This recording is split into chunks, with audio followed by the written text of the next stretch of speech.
What I hate most about sleeping is waking up. Every night I tuck myself into bed, worn out by the daily chores and responsibilities that are supposed to define me.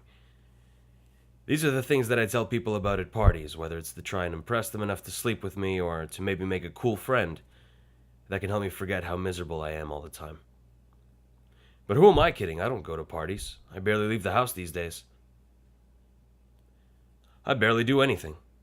I get up, which sometimes takes a while, shower, and try to look half decent for a job that I can't stand, friends that I've stopped caring about, and a world that keeps asking me to be happy when I don't know how to be.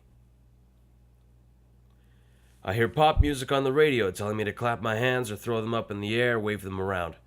I read those lists on BuzzFeed that describe 37 ways to live a meaningful existence, and I've experimented with yoga and its supposed curative effects on one's self-esteem and anxiety. Just breathe in and feel the aura of your soul envelop your body and focus your negative energy and let it escape with your exhaling breath and blah blah blah, etc. It's not like there's any one thing that makes it hard to get through the day. I don't have a terminal illness, a shitty marriage, or an unwanted child. I'm unqualified to be as sad as I am. And yet, here I am, sitting on the edge of a bridge, staring down at solid pavement some 30 feet away from me. 40 feet? It's a big drop. I used to come here to enjoy the view.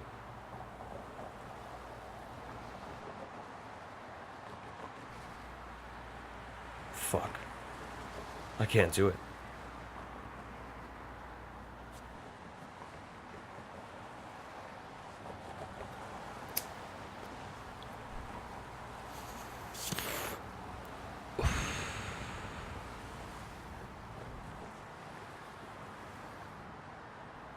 Those things will kill you someday.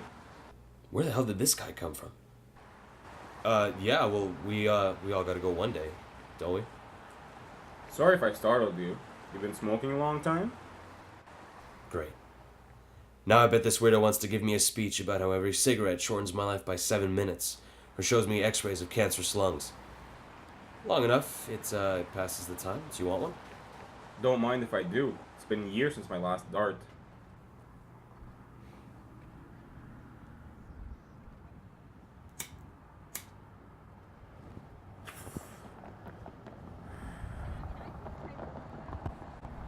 Much obliged.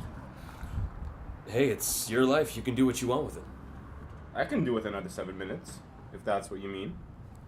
Sort of. I mean, if you could do without 7 minutes and maybe smoke another cigarette, that's another 7. And by the end of the week, you might not have any minutes left. I'm not sure I follow. What I mean is, you could just toss away all your minutes. You spend all your time trying to count the minutes you throw away, it just becomes all you think about. Why even bother worrying anymore? Just toss them all away and be done with it. Yeah, you could do that. What the fuck am I doing? Who the hell is this guy, and why am I advocating suicide to him? It's like I'm Suicide's biggest fan. Hey dude, have you heard of suicide? It's the best. That's funny though, that people will do that. People will figure out any old reason to just toss away their minutes, slowly over a few dozen boxes of cigarettes, or quickly with a rope around their neck. You know, when I was in the 3rd grade, there's this new girl who came to my town. She was quiet, didn't say much to anyone, and we didn't say much to her. Most vivid memory I have of her was how much she liked the swings. She would spend every single recess on them, and it would piss the rest of us off because it always meant that there was one less swing for us to run. Uh-huh. Anyway, that was Liliana, an 8-year-old girl with a quiet personality and a swing obsession. And one day, she just didn't show up to school. Teacher tells us that this young girl killed herself. The rumor was that her parents didn't buy her a radio that she had asked for. You're kidding. I wish I were. You know, the thing is, at the time, I was too young to understand how serious this matter was. She was in our lives for merely a few weeks. I often find myself wondering how different things could have been if we had tried to include her just a little bit more. Why the sad story, mister? Well, I can't speak for that little girl, but I bet, If we offered her these 14 minutes we just threw away, she'd take them. She wouldn't think about it. Too often people look for reasons to get out, to quit, to give up.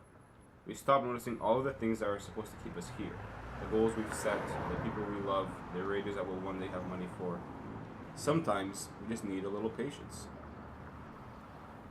Yeah, well, sometimes a little patience is a lot to ask for. No one's saying it isn't. Is it that obvious?